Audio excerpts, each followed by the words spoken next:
Hey, all you holistic hipsters out there, it's that time. So grab your chalice of choice and sit back and sip along with us. We would love to welcome you to the Tea Podcast, where we spill the tea on all things holistic in the pet grooming industry. Let me introduce you to our hostesses with the mostesses. She is the socialite of skin and coat care, Ms. Michelle Knowles.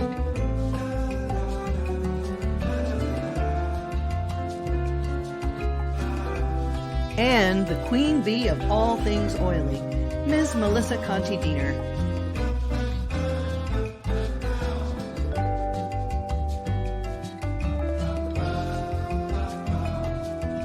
Brought to you by TheOilyGroomer.com. Are you searching for a new and more mindful way of grooming? Interested in understanding how to grow your grooming business with a more holistic and organic approach? Please contact Melissa Conti-Diener at TheOilyGroomer.com so that you can set up a meeting and bring balance and prosperity to your life. And AllThingsPaw.com. Intermediate and advanced courses in pet esthetician work, fear recovery, animal handling, and more. Get your learn on with All Things Paw. Also, new classes with Melissa include intuitive energy work, transitional therapy, and compassionate touchpoint therapy for the pet pro. Also, the Herbal Paw Apothecary, phone consultations, history gathering, vet diagnosis recommended. We custom formulate pet skincare regimens. Now, let's get the tea party started.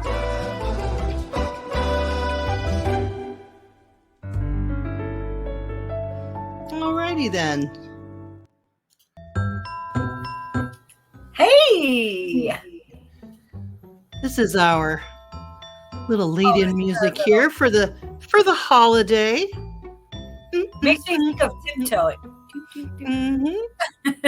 Melissa, Michelle, how are you doing today? I woke up on the right side of the dirt, so I think that's a good day. I think so as well. How are you doing today? I am doing very well, thank you. You're very welcome. You're like the two geese in Aristocats. Yes. Indubitably. Yes. Indubitably. So what do you have in your cup today? Oh, my cup is it's a favorite cup here, if you could see. Oh, that's very nice. It's got skeletons doing yoga poses. Brilliant. And it actually says namaste on the inside. I love that. So I have in here some, I'm a favorite purchaser of Celestial Seasonings teas. I like them. And this is Bengal Spice.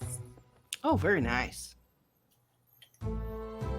Very cinnamony, citrusy, gingery, very zippy, but very warming. I'm liking that a lot. I like it a lot. That's a favorite of mine. On top of the fact that it has a tiger on it, I'm very much always drawn to lions and tigers. Oh, very nice. Because you're a cat person. I could be considered that. You got the disease to make you less afraid of cats. Yeah, exactly. So what's in your cup, Michelle? So interestingly enough, this is one of my favorite mugs because it's little. It's tiny, it is a little mug. And it's got glossy stripes on the bottom, and it's matte black. And I love a good neutral. They make me happy for some reason. Very nice. And it's a tad bit bigger than, say, an espresso cup. Well, it's pretty tiny. It's a baby. Yeah, mug. It is a baby mug. It is. It's for tea, I guess. Yeah. And inside, I'm still going with the blood theme. So we're still doing olive leaf. We're doing linden, nettle, and ashwagandha. Oh, nice. Yeah. So that's what's in my cup today. Very nice. I'm So I bet you're wondering what our topic is for today. Yeah, I would love to know. Bam! Herbology and folklore. And folklore. Do they even work? Like, were they barking up the wrong tree? Or are they still viable today? That's what we're talking about today. I think so. I think that a lot of the medicines that we have today have roots in folklore medicine, folklore remedies. Absolutely. I think so too. Here, let's wind that down. All right. Herbology and medicinal folklore have been happening, I think, since somebody plucked a leaf and ate it. Yeah. And especially in all over the world, there are communities who have their own set of herbs because they're local. And a nutritionist I was talking to one time said, honestly, wherever you're born, that's probably where you want to derive your herbal medicine from. Right. Because where you're born at, rather than astrology, which we're not going to get into that today, but rather than astrology, where you're born, all the microbes that you consume, the dirt that touches you, the air that you breathe of your locality actually is what builds your immune system in that area.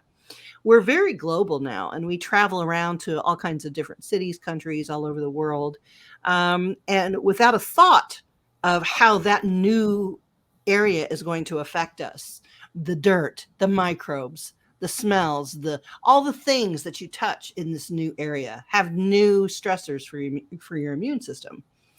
So I think that's why they tell you to utilize local honey for your allergies, so that if you have allergies for your region of the country where you live, utilize local honey, because those pollinators, those bees, took that pollen from those plants that you're more likely to have an allergic reaction to, and thus the thought process is that you will build up an immunity to them by ingesting them as smaller particles. Oh, absolutely. Yeah.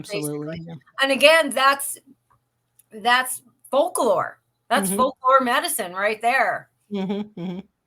That is absolutely folklore medicine, and there's scientific backing for that. Right. For that finding. It's interesting because herbs are mentioned in Genesis, in the first chapter of the Bible, and throughout its text.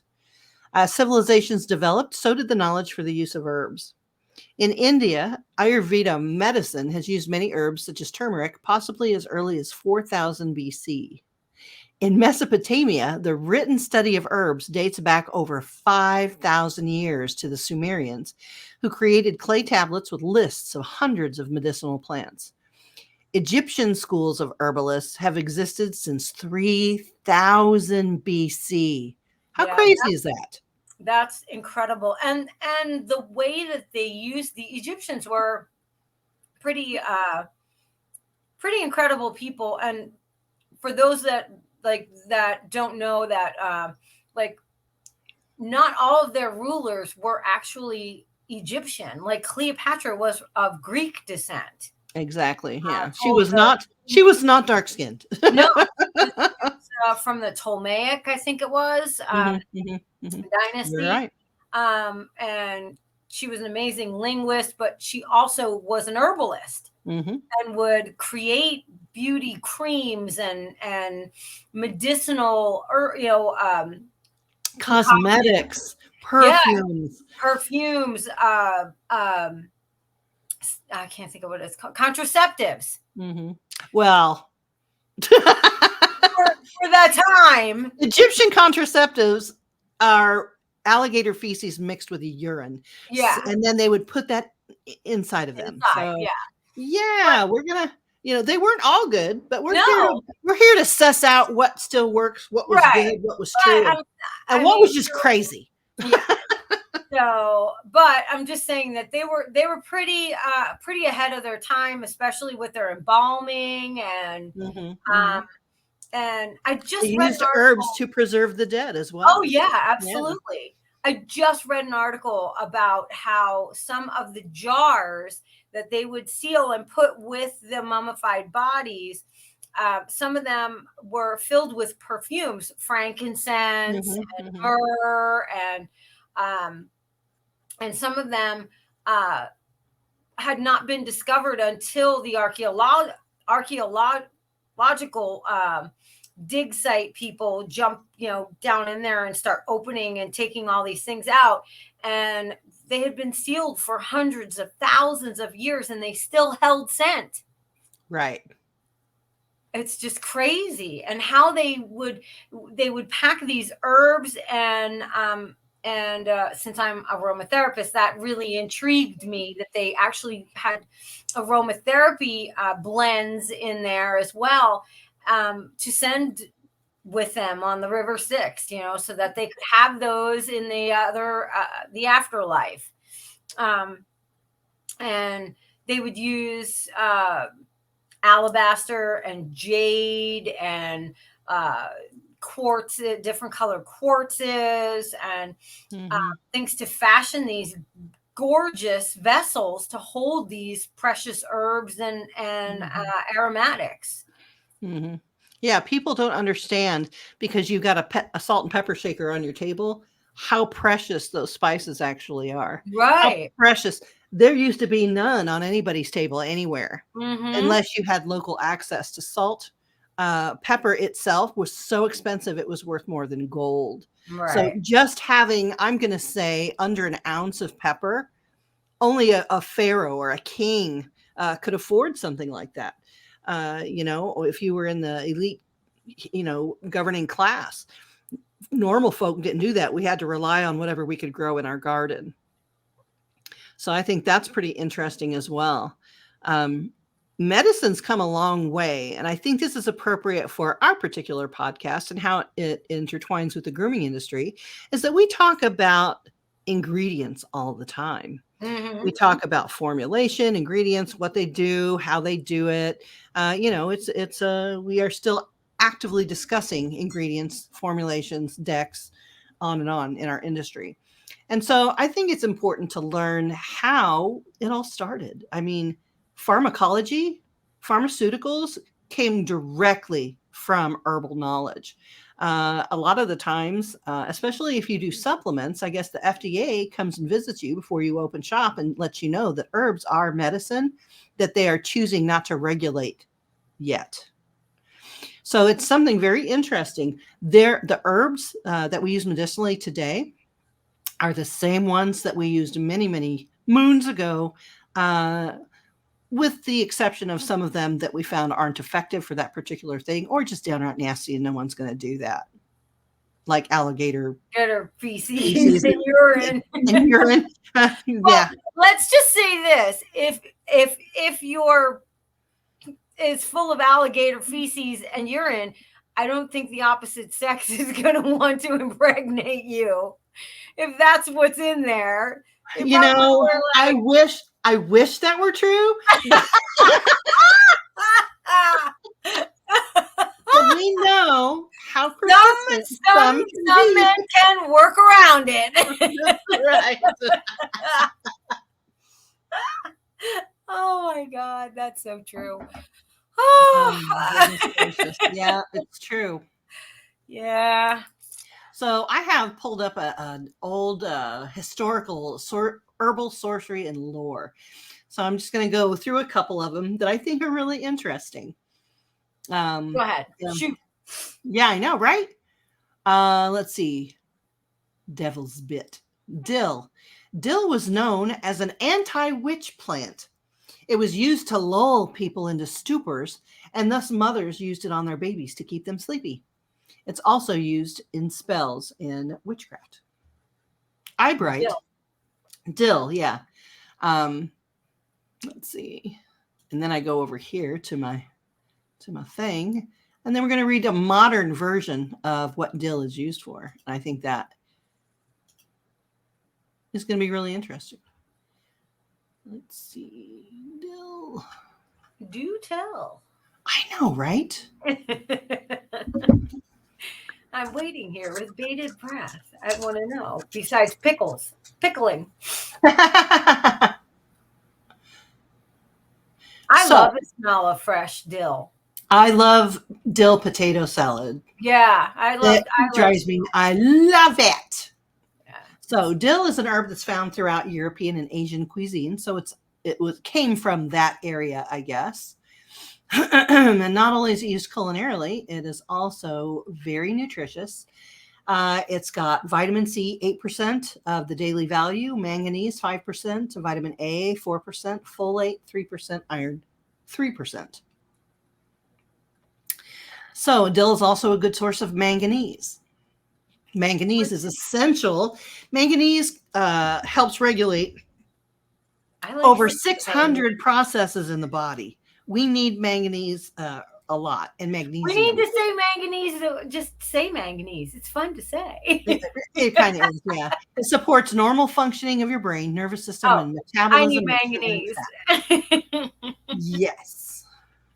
So the potential benefits, with its name derived from the Old Norse word dilla, which means to soothe, dill has been used since ancient times to treat colic in infants and Yeah, digestive diseases, as well as to help with breastfeeding. Another one that's good for breastfeeding and colic in your babies is if the mother ingests catnip. yes. Catnip will keep the baby from developing colic, which is bubbles in the digestive tract. Let's see. What these more traditional uses have not been supported by research, dill has been shown to have other potential health benefits. It's rich in antioxidants. It benefits heart health. It helps lower blood sugar levels. It may have anti cancer properties. And other potential benefits that they're still studying is antibacterial properties, bone health, and menstrual cramps. So that's just one herb that we randomly pulled off of a page. And all of them, now that pharmaceuticals, which really were only developed at the end of the 1800s, early 1900s, our pharmacology in itself, pharmaceuticals as we know it today, are very young, very young. However, herbology itself is over 5,000 years old. So they've taken good, wholesome, natural medicine, plants that you grow in your backyard, or that you find wildcrafting, and they've taken some pieces out of them and concentrated them and put them in a pill and charge you a bunch of money for them and put a patent on them. And that's basically pharmacology. Am I wrong? Oh, absolutely. You're 100% correct in that. Yeah. In So we're that. coming full circle, I think, as practitioners and people who want a healthier alternative for their animals and for their families. We're coming to see the benefits of herbology. And I think that's a lot of reason why you got into oils, I got into herbs, and formulation itself. We want to Yeah, get away from all those mindless chemicals that don't agree with our systems, that don't agree right. with our body systems. So, I think that most of us grew up with some sort of folkloric, medicinal uses. Like you had a grandmother or a mother or an aunt or someone that would be like, "Oh, here, do this," and it wasn't a traditional medicine to take. mhm, I know for babies, we would rub whiskey on their gums mhm, mhm, when they were teething. Um, uh, we would use syrup with a mixture of like caro syrup and a mixture of chamomile mhm, and usually parsley. It just depended for a colicky baby. mhm, And give them that. The caro syrup is gonna grease up the works, if mhm, they are having trouble going to the bathroom. The parsley is an anti-inflammatory. It's also an anti flagellation mhm, medication, parsley. So it'll help with gas bubbles and that kind of stuff. The chamomile is very soothing, again, for the digestive tract. So those were easy ones that just come to the forefront of my brain that with kids. Mm-hmm. Oh, I've heard all kinds of weird stuff. They used to take a slice of onion and put them on the bottom of your feet and put your sock on and Sock sleep with on. it to Yep. detox. Yep. Also, Draw out. yeah. So a lot of different things have been happening. We will not get to them all for sure. No, one But of I my do want to. favorites was you used to take a potato if you had a wart like on your Oh yeah, hand or somewhere. You take a potato, cut it in half, rub it on the wart, and bury the potato in the garden. because that And does a lot. yeah, and your wart's supposed to disappear, but it's actually the potatoes have lactic acid in them, and so that's actually what's making the wart go away, not the the burying it in the garden for it to do Well, and its depending on magic. what kind of wart you have, Right, warts actually have a little seed in them that grows the fungus that creates the wart. right. So if you can peel away the layers of wart and get down to that seed and dig it out, then your wart will also go away. So, but those are those are folklore, and they're Mhm. they're rooted in actual medicinal, or I should say, actual medicinal cures, or Mhm. um, although there's not a lot of cures, they're usually something that helps take care of the symptoms. Well, yeah, there are cures. However, if you are not uh, pad carrying doctor of some sort, Right, you can't say the word cure. right, That's been taken away from us. We can support the immune system. We can support the blood. We can support the lungs. We can support all those things. We are not capable of curing anything. And in my mind, you can't cure someone else. They can only cure themselves. You can right. support them, I but wish you would make some onion syrup. I can make some onion syrup, onion and honey. Yeah. But yeah, here I'm gonna take it. There you go. It's really vodka in there. That's made, exactly what it is. made from pure potatoes in her backyard. Yes, yes, fermented. It's great. It's all Yeah. good. What was I going to say? Oh yeah, I wanted to animals in history also, with no prompting from people whatsoever, will self-medicate with herbs. I think that is so That's awesome. what is that Anybody called? Isn't it called zoo pharmacology? Yes, anybody who has horses or Right. animals or dogs, or has worked in the zoo will understand this completely. Um, just here's an article from The Economist with just a little snippet. Chimpanzees suffering from intestinal worms in Tanzania dose themselves with the pith of a plant called Veronia. This plant produces poisonous chemicals called terpenes. Its pith contains a strong enough concentration to kill gut parasites, but not so strong as to kill chimps, nor people for that matter. What's interesting is that the chimpanzees don't live in the place where the herb is. They have to They travel have to to get it. leave their territory and go to this special place where this plant grows, which tells me that huge portions of the ancestry of chimpanzees Right. and us knew about that, somehow learned it from somewhere, and Yep. now have passed it down genetically throughout, their progeny. I think that's so interesting. Even my own dogs, when I dump my herbal remnants, when I'm done filtering them and stuff, I'll just dump them in the garden and they go in a big compost pile. They love to snuffle the compost pile. And I've seen them eat particular herbs, like, oh, this is delicious. When they Right. see me getting the herbs out and I'm measuring stuff out, they're all around me like I'm going to give them a treat. It's crazy. And I'm like, none of this is for you. But they do get Will herbs. be. They do get herbs at mealtime. So they do get herbs, especially the older ones get blood blood support and heart support, especially Bunny, who is in her later years and does have congestive issues. So she does get some herbs, and then I just give some nutritive herbs to the other two. So I just think that's really interesting. Elephants do it. I was going to say, I think it comes from all the way from the animals that are not generally domesticated, all the way down to domesticated animals. Our pets will go out and actually eat grass in the yard or look for those kind of things, and then they'll vomit. And you'll be like, why are they eating grass? Well, because they probably have an upset stomach. And they're trying to regurgitate whatever it is, or sometimes dependent upon the types of grass, it will actually help settle their stomach as well.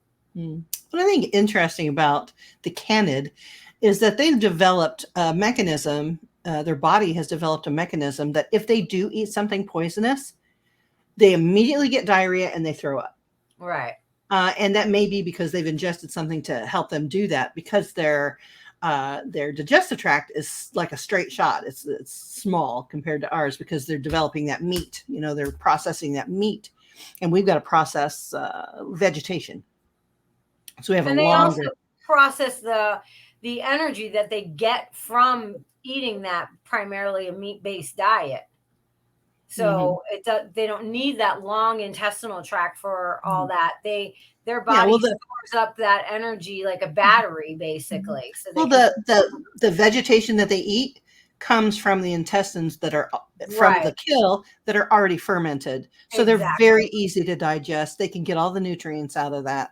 And then the fermentation helps their gut as well. Yes. But I thought that was really interesting. If they do feel sick, that's why they get diarrhea and vomit really quickly, because they're made like that, because they're eating roadkill. In nature, they would be eating roadkill and all kinds of weird stuff, and not all of it's going to agree with them. So they can throw it up really quickly before they have to ingest more of the substance. Well, primarily they're scavengers. Yes. So they'll eat whatever they can find that is going to provide them with some way to get energy to move on to the next spot. What I think I've been contemplating here, an idea came to me a while ago, and it's a belief that I hold to be true, but you can never know. Something happened when we met dogs and we domesticated them, or they domesticated us, is becoming more and more apparent. They domesticated us. What happened? What was the need for the dog that was so important that we needed them? And that's another reason why people think that cats can go between dimensions as well. We befriended cats because I believe maybe there was something that was there at the time that's not there now, that we needed their sharp hearing and their sharp senses to sense that we couldn't. Well, we know that overall, both species, cats and dogs, were brought in to help keep the rodent population away from our food, and to keep our food stores safe. So we know that they came in as scavengers around the hunting and campsites and villages where they would be, dispersing the meat, breaking it down. What do they call that? Processing. And so the animals came in, the dogs came in, and they ingratiated themselves into our space. And I think we needed them for more than just scavenging, though. No, I mean that they would be protective of us. And then the same thing with the cats. I know the cats were huge in keeping the rodent population down from our grain stores. But I mean, even before that, when we first met Dog, when we were wearing rags and whatnot. Oh, well. That's what I'm talking about. Something happened. That was like a couple weeks before my time. Right. And, we're just talking to hear ourselves talk right now. Anyway, this is just, we say what we want because we can. But I often contemplate that there may have been a time when there were other animals, other dangers, other things, without being too specific and going off on a huge tangent. But I often think that there was something that mutually benefited us to band together to go against or to be protected from this whatever. No one will ever know what life 50,000 years ago looked like for, our forebears and for the forebears of our pets. but I can't. When you look at nature, like let's just say that there is a pariah living off of human waste and our throwaways and our trash or whatever. In nature, when you see that, everybody gathers for the feast, but then they go back home. They don't sit around the campfire and share Right. stories. So I think it's interesting. There probably was quite a few factors in that some of them will never be aware of. I talk to Jennifer Bishop Jenkins about this stuff all the time. I think it's really interesting. And she's like, well, there's no evidence. I'm like, well, there's no evidence of a lot of things that we believe. Right. Here we are. I think it's fanciful to think that. And that's what I intuitively feel, whether it's right or wrong or true or not. There's no scientific basis for it. But I just think that there was probably something that made it better to be together than apart. Right. Rather than just the food. No, I think that the food is probably what drew them. Mm-hmm. But after that, it was, I think about it every night. I live with a bunch of dogs. Mm-hmm. And while I don't live with a pack of large breed dogs, I have primarily little small dogs. But I think about it every night when I'm laying in bed and they inevitably have to lay on top of me and lay on like they do with themselves, that mm-hmm. they pile and they sleep all around and on top of you. And I think to myself, even though they're small, they could hurt me if they really wanted to. Oh, for heaven's sake. Yeah. Especially if they're ganged up on you. Yeah. You'd be over. Right. And it's like, honestly, what is it about us that they cling to, mm-hmm. that stops them from instinctually wanting to harm us, because mm-hmm. they certainly could, and actually want to bond with us, and because we have clearly defined roles within a pack of dogs, mm-hmm. And as a human. Mm-hmm. I know they don't look at me as another dog. So, mm-hmm. But they do look at me as a leader, like somebody that they're like, look for cues from me, like mm-hmm. how they're supposed to react and all that. So mm-hmm. I think that somehow, again, no scientific evidence. It's just my personal belief. Mm-hmm. I believe they were created to, be guardians for us, to be, here for us, mm-hmm. in many different ways. So, but again, I particularly care for folklore. I do. I used to study, fairy tales and myths, and legends. I've taken college courses on it. It fascinates me because it's part of our history. And not that everything in a fairy tale is true. However, if you look at the fairy tales of every culture, like Baba Yaga or the Norwegian West of the Sun, East of the Moon, you see a detailed study, if you will, of the culture at that time. Yes. How their mind worked, what they prioritized in their lives. I think that there is a lot of truth in those stories because they come from those places. And every place has those stories. And I'm thrilled. And they're usually peppered, pun intended, mm-hmm. With a tie to some form of herbal folklore, mm-hmm. Nature. There's a witch. Right. There's a potion. Right. There is there's a parable of a king that had daughters. And he married them all off, and they were the apple of his eye, and he loved each one of them dearly. And then his youngest daughter, who was his favorite, right?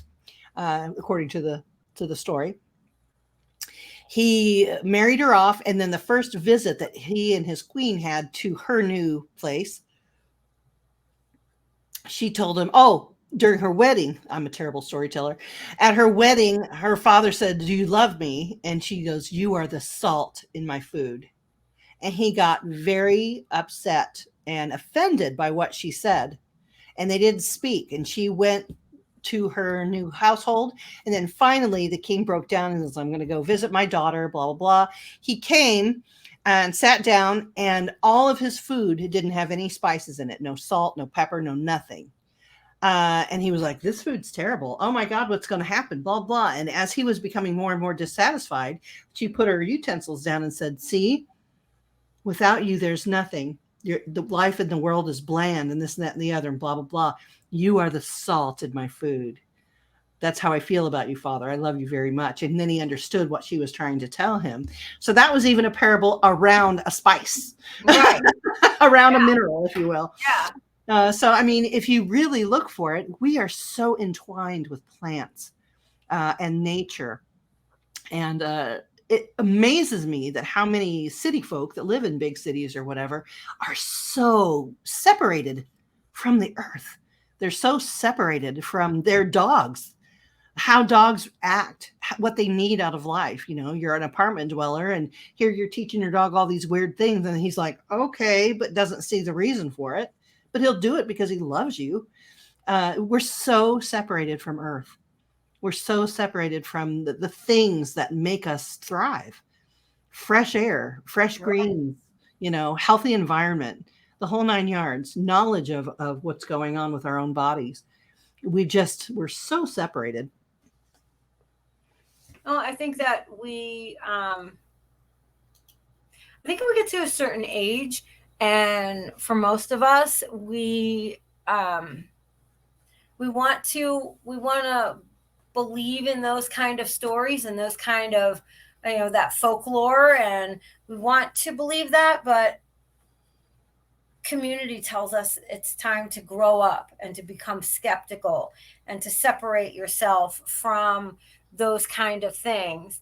And so that pulls us further away from Mhm. the roots of what that story may not be true. It may not be historically accurate, Mhm. but it serves a purpose. And we Mhm. understand that, like the parable you just told, that salt not only flavors the food that we eat, that it's a precious resource in itself, Mhm. on top of the fact that we refer to people as salt of the earth. I just said this the other day. Mhm. Um, Mhm. one of my students was like, asking about the trach saver, which all for groomers had I had purchased some for my class so that they could see how to use those. And I said, "Oh, just go to the website and order them." The people that own the company are so sweet. They are just salt of the earth Mhm. people, meaning that they're just precious in who Mhm. they are, and I don't think a lot of people correlate those things anymore. Mhm. Another one is, are you worth your salt? Yes, Now, are you worth your salt? we as humans and organic beings that are sentient and moving around, we are the basis of us is carbon and salt. Right. Salt provides the saline solution in our blood in order to carry electricity around. We have to have salt. We're a battery is Right. basically what we are. So yeah, there are parables around salt. There's parables around herbs, potions, not taking poisons. Yeah. So I mean, there's so much. I think it's interesting that the veterinary medicine, in and of itself, simply was born out of the husbandry of animals. Yeah. There used to not be veterinarians, and when veterinarians first said, "Oh, I'm a veterinarian, I'm a animal doctor," people laughed at them like they laughed at groomers in 1980. They're very recently born into the modern era of being respected as doctors, which I think is very interesting. And now they've been westernized. So Yeah. now they're all about pharmacology instead of, that cow probably just needs some sorrel, or something like that. That's basically what they did. And they were very successful, or we wouldn't be where we are today. I think I we've remember gotten. as a kid, we lived next to one of the multiple homes that we lived in upstate Pennsylvania. We lived in a town called Quakertown, Pennsylvania. Mhm. So pretty much Quaker people lived there. Mhm. And we were next to a farm that had a cow, and my parents got me a small cow, a calf, um, because I always wanted a cow. And so I had this cow and it was constipated, and the farmer from next door, Quaker people are very, in my experience, they were very, very nice people, very community oriented. And he came over and he fed my cow a Hershey bar. And my cow was no longer constipated. and, and it's like, that's got to be folklore medicine. You know, why would you give a cow a milk chocolate? Because it actually gets things moving for a cow. You know, so it's like there are communities of people that function with folklore. Your Mennonites, the Quakers, the they're still practicing all those herbal medicines. Yeah, absolutely. It's a huge part, and not just those small individual communities, but if we look at communities outside the U.S., it's even more so. I know a girl that is from the Ukraine, and that's a huge part. Like, they don't go to the doctors very often. They create their own medicines, and they do things like preventatively as well. They have folklore medicines that basically are preventative things, like a lot of like elixirs and syrups and tinctures that they do to, it's coming up to cold and flu season. These are the tinctures that we take, or these are the syrups that we use and we make. They don't reach for, you know, the Advil or the Dayquil. NyQuil, right? Right. They just don't. It's just not part of their culture. Right. But we're so inundated that we don't know how to do that anymore. I think we've lost a lot of that. Oh, no, we're learning. I'm bringing it back. Yeah. Well, that's what I mean. But I think we lost a lot of it. We're trying to bring that back now. Definitely. Thankfully, the knowledge is not lost. It has been carefully preserved by actually pagans and Wiccans and Earth people for a very long time. So we're very fortunate. And pharmacology itself has a huge compendium of just herbals, because that's where they're concentrating those medicines from. Right. I do think it's interesting to note that herbalism and herbology works better if your body is healthy. The healthier you are, the better it works. And you can't approach herbology like Western medicine. We're not going to just take an herb to lose weight, or take one herb to, fix something on the skin. Now, you may be able to do that, but what separates herbalism from Western medicine is that it's nutritive in a way that it's every day in your meals, this, that, and the other. Your body is seeking homeostasis with these herbs, and the herbs support that homeostasis. So it's not like we're just using herbs to fix a symptom. They can be used that way. However, herbalism invites you for a holistic approach to your health, or the health of your dog or your cat or your bat or your rat. So I think that's why herbology is so shiny to a lot of people. I mean, they really are trying to get back to basics and get back to health. They want to feel healthy again. And I think the majority of us really don't. Well, I think it's about balance. It's, we say disease, and we don't look at that word, which is dis-ease.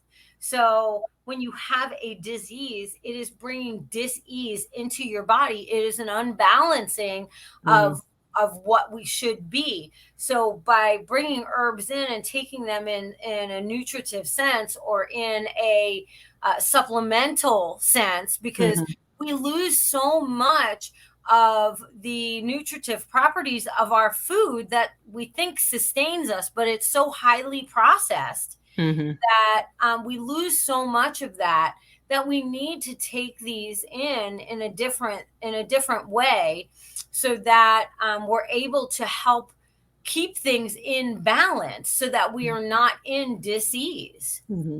I think it's important to supplement our diet with herbs and with nutritives like that, because modern farming practices no longer produce vegetables with full nutrition profiles. Right. when we first came to this country, when this country was colonized by Europeans, because a bunch of people have been here before that. However, when the colonists from England, if you will, came to the New World, which was America, United States America. America is 3 continents. but when they first came here, the leaf litter layer of nutrition was 12 feet thick. 12 feet thick. Do you know what it is now? Insane. Half inch. Yeah. So all that nutrition that was in that leaf litter was nutrifying basically all the plant matter, all the trees, all the bushes, the herbs, everything that grew there were in symbiosis. And it had all that nutrition so it could self-sustain. Now our modern farming practices, we basically put 3 things in the soil to grow a plant: nitrogen, potassium, and what's the other one? Phosphorus. Phosphorus, yeah. Yeah. And that's it. So the bell pepper of today is not as nutritious as the bell pepper of the 1800s. No, and I have to honestly say, for those of you that have home gardens and you grow food for yourself, understand that if you're just straight up planting into your ground where you are, there's nothing to say that ground, it has additional nutritive properties. And so you really need to supplement your soil with more than just the big 3. Big 3, right? Absolutely. Which means using herbs in your life and grinding them up and using them as teas and this, that, and the other. All of my spent herbs go back into the garden. Right. All of them. My potato bits, the stalks of the broccoli, like all those things attract microbes, which process the old vegetables and then die and provide more nutrition as well. Right. Like it's a whole system. So that's why people compost. Yes. Having things like chickens makes a huge difference. The chicken poop is super high in nitrogen. And my egg person that I get my eggs from, he's got a home.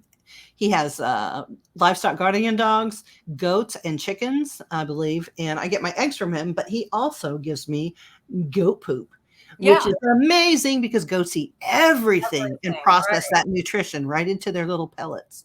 And I've had some amazing, beautiful green growth from those lovely pellets. Yeah, if you look at it, if you actually look at what you're doing, it is, and not to, go off on a whole tangent, but it really truly is that circle of life. Those plants need those things from other creatures, and to be able to produce the food that we need with the nutritive effects, that are positive to our body needing to be able to process them in a specific way. Like when we eat broccoli, our body does a specific thing where the saliva triggers enzymes to already start breaking down that in your mouth. It hasn't even hit the gut yet. That's why you have to chew really well. Yeah. Or just chunk your food down like a dog. Right. They're meant to do that. We are not. Right. We are not. And so there are plenty of other vegetables, herbs, things like that we eat that are meant to be macerated in your mouth, like chewed on. And if you look at a lot of indigenous cultures, a lot of them will literally chew on bundles of herbs as a medicinal, not a panacea, but as a medicinal way to help with symptoms of a or whatever. Yeah. Whatever. Yeah. So, I mean, it is, our bodies are designed to work with other things. I have a fun fact for you. We've talked about, we've talked about animals self-medicating with herbs. Right. Now, I'm going to let you in on a little fun fact. And most of us probably already know this, but there's a lot that don't. Herbivores like elephants, giraffes, anything that just we think exclusively eats, foliage. They actually will eat small animals. occasionally. And it's because they need the phosphorus from the bones. Phosphorus doesn't naturally grow into a plant. You find it in bones.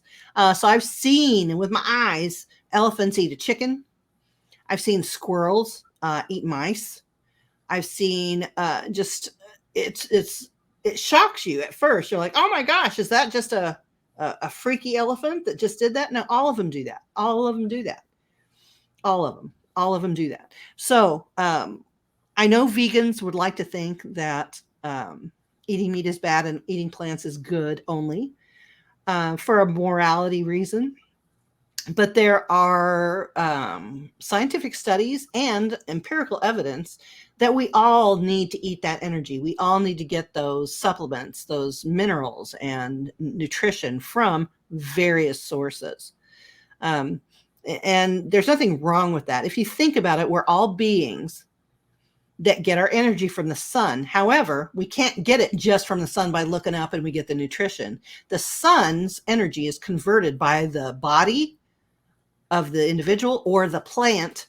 Right. And then something else consumes that plant or that body. But literally, we all eat the sun. We all eat the sun. And that's how we're all connected through that. It is a circle that is perpetuated no matter what the species is. Predators are necessary, just like when they introduced wolves back into Yellowstone after eradicating them. They helped the actual ecology of Yellowstone. They built up the riverbanks. Just by them being there, it changed the behavior of the herbivorous animals that lived there, and everything went back into homeostasis the way it should be. Predators are important.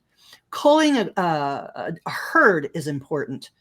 If they overgrow their area, they could be detrimental to not only humans, but each other. They'll all starve to death. So I understand the morality of veganism and vegetarianism. I understand that. However, in this particular terrarium that we live in, we all eat the sun in various ways. Our bodies are meant to process it differently. That's why there are herbivores and carnivores and omnivores. It's not just one thing. And I'm sure that you can survive off of just plants alone. But then you have to, in order to just have that philosophy, those plants are living beings as well. They've taken in the energy of the sun and are living their lives. And although they don't scream like like we would think, a human or an animal would when you're killing it or eating it or whatever, they have a chemical process that gives off an odor that tells the plants around it, hey, we're being invaded, I'm being hurt, I'm being cut down, I'm being eaten. There are scientifically backed studies that have shown trees talk to each other in the forest. So just saying, oh, it's bad to eat meat and kill animals and only eat plants. Well, plants, in my opinion, have a plant sentience. Right. And they're just as aware in their own way of this world as we are in our way. I think that's why getting away from community and getting away from hunting our own food has been very detrimental for us. We used to give thanks to the ox before he fed us. We used to give thanks to the buffalo for providing his skin and bones and meat so that our tribe could survive. We used to thank the food, thank the food itself, thank the universe or the God for the food that is on our table. That changes everything. If you're just smashing a bunch of cows in a feedlot and slaughtering them like a factory, as they do, right? Yeah, I can see that method is very violent and very horrible, and the cows really don't have the best life. Now, when you eat another life, whether it be a plant or an animal, you're ingesting their energy. Oh, absolutely. I would much rather eat a cow that has been kept on a farm eating grass the way it's supposed to. Cows are not meant to eat grain. No. They're not meant to eat grain. They are meant to eat grasses. And they may get a seed from that grass every once in a while. However, that grass that's what they're made to eat. So if I have a cow over here that's just on grass fed and is loved its entire life until it comes time for slaughter it, and then you give thanks to the cow by giving its life up to then sustain us. That's the way to do it. I will not eat chicken that I don't know where it comes from. I won't eat eggs that I don't know where they come from. Animal husbandry today has devolved into a stinky, horrible, terrifying mess. If you're going to eat a food, make sure that food, while it was alive, lived a beautiful life, because then you're going to eat that beautiful energy. But if it's tortured and maimed and has its beak and feet cut off so it won't fight with the birds that they're squished with, I'm not going to eat that. Why would you want to eat that fear and pain and adrenaline? There's a lot of things that are wrong with society today, but I think we could start on the little stuff. Animal husbandry probably has to change. Feed animal husbandry has to change to make it not only more sustainable. And for those that don't eat meat, think about, that we say, oh, it's plant-based, but really, is it really? It is so highly processed. Mm-hmm. And what are those big processing plants putting out into our ecological universe here, to make these Impossible burgers, or the fake meat and all that kind of stuff? What are they processed with? Right. What formaldehyde has washed what herb to strip it of something so that they can use it in a burger, and then it's all spiced up and flavored with with whatever. To actually taste like meat, you're better off eating a grass-fed burger. Yes. Is better for you than that patty of who knows what pea protein. Mm-hmm. I agree. I mean, and I'm a pescatarian. I eat fish. I only eat wild caught. I'm extremely fanatical about what I put into my body, but the thing is that sometimes it's hard because we don't have resources to get to those things, and they're more expensive. But food is medicine. And when we start to break that down and understand that food has a medicinal usage for our body, as much as it provides pleasure, and I am a pleasure eater. I like to eat for pleasure. We need to understand that we should be putting the majority of what we're putting into our body should be good for our body. It needs to be fuel. It needs to be minimally processed, and it needs nutritive. Yeah, very nutritive, and it needs to be as close to what it once was and what it was supposed to be. Because when we start to just mass produce things, it loses all value. It's like our grains are not even what they used to be. Our breads, all that stuff. So that's why folklore and herbology, I believe, are usually centered around food and spirituality and community. It's usually somebody on the outskirts, the witch, the person in the woods who's on the outskirts of that microcosm of community, who's trying to get back at them for banishing, and they make a potion, or you know what I mean? And it's done in that way to teach lessons about what happens when we push people out of community who may be a little different or think a little different, or so there's value in that folklore and those parables and those stories. As much value as it is in understanding and knowing that you have to have animals do it naturally, seek out that nutritive quality and value. And that's a whole nother show, is to talk about the pet food industry. If ours is terrible, theirs is 100 times worse. Yeah, they don't care. They diseased animals from feedlots, all kinds of crap, sawdust, whatever. Throw it in there. And we're talking top brands, because they don't know what to do with this kerf, this extra from all the other industries they're involved in. It's crazy. It is. It really is. So I really believe that when we step away from those kind of things, from the folklore, from getting that information back into our lives. I was just watching on TikTok these ladies, I think they're Mennonite, doing all their canning and prepping, which I know Michelle is a huge fan of. I just didn't ever grow up with that. I grew up around it because my parents, we moved a lot. We moved in and out of small towns upstate Pennsylvania and New Jersey, New York, that kind of stuff. And it was around me and I saw it, but it was not a core part of who my parents were in my family life. Your family culture.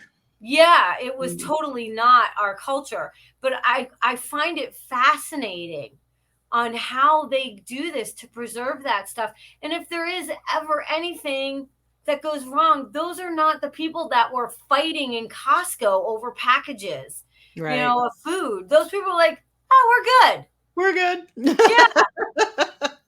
Absolutely. I think as we get more and more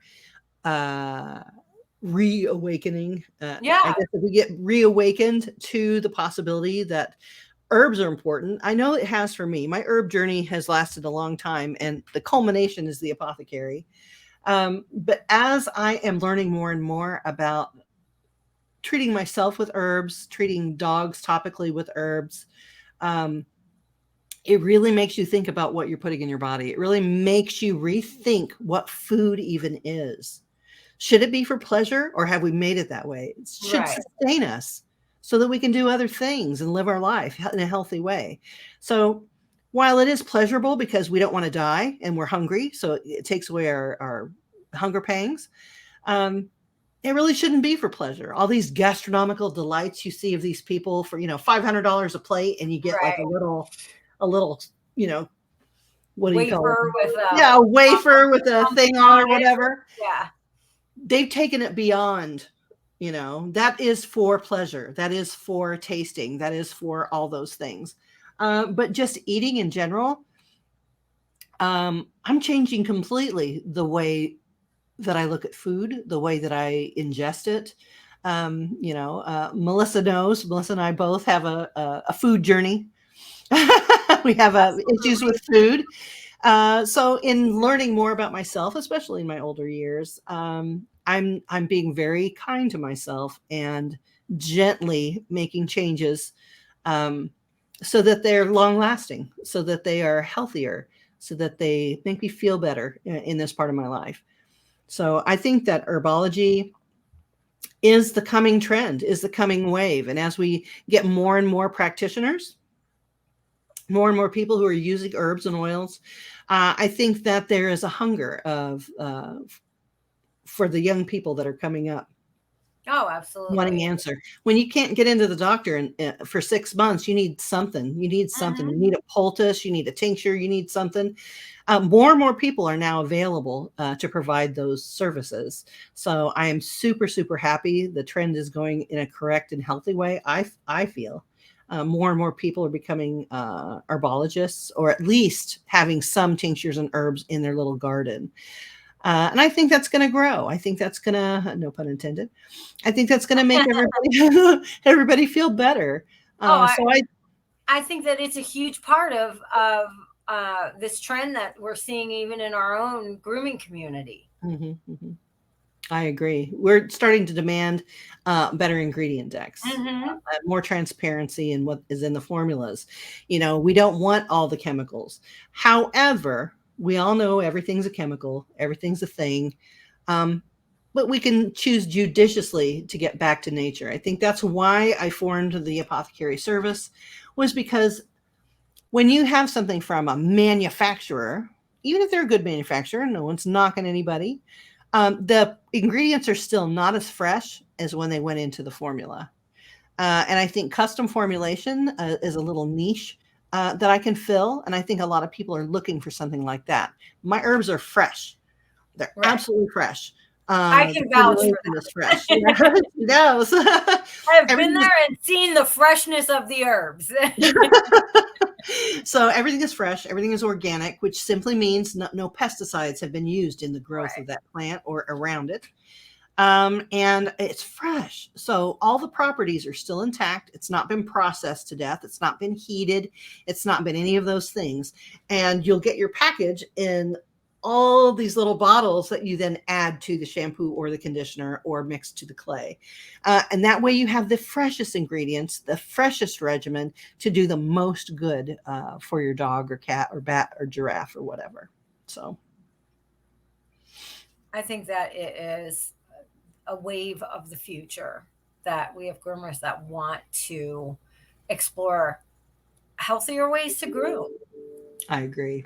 All right. We're a little bit over our hour. Do you have anything to add? Do you have any call outs you want to give? No, I think that I'm good. I just love the fact that we are gaining viewership, listenership with every podcast. Please share these with your grooming friends and pet loving family, and just help us get the word out there that we're kind of talking about something that's very different and not really out there in our industry right now. Yeah, that's true. It's not the same. It's very we're very cutting edge. Rebels are we? Yes, we are. Well, then we'll do our little spooky. All right. So, as we lead out of our podcast, we love you so much. We love our viewership out there. If you're listening, yes, thank you. Try to catch a video of some of the podcasts. You can find that on YouTube. We have the full video as well as the audio available as the podcast itself. And may your next sip be just as divine and as herbal as the last. Absolutely.